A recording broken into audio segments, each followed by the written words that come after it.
Dan karakter dia adalah orang yang selalu mencintai Zainab, tapi Zainab tidak pernah mencintai dia. Hari ini dia pergi setelah hampir 3 bulan.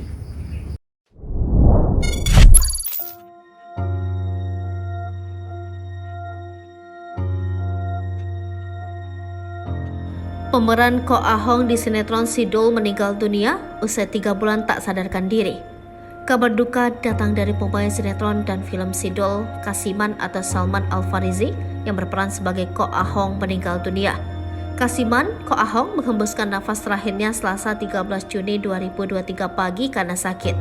Hal itu disampaikan oleh Rano Karno yang menyebut kalau Kasiman, Ko Ahong sudah mengidap sakit sejak lama.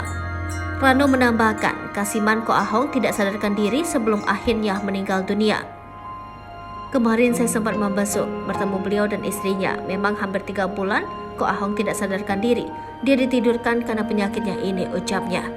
Rano Karno pun mendoakan sahabatnya Ko Ahong agar arwahnya diterima di sisi Allah dan semua kebaikannya menjadi amal baik dalam kuburnya.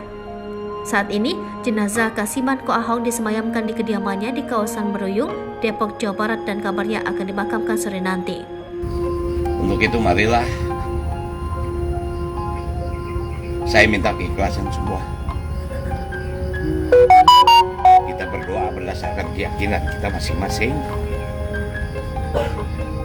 Namun Allah telah berfirman, kullu nafsin dha'iqatul maut. Semua yang bernyawa pasti akan pergi. Kita ditinggalkan maknya sebelum kita mulai, dan hari ini kita ditinggalkan Ahong. Kita tidak tahu kapan waktu kita. Yang pasti kita akan kembali. Saya mohon apabila dia ada salah, baik yang disengaja atau tidak, karena beliau orang yang paling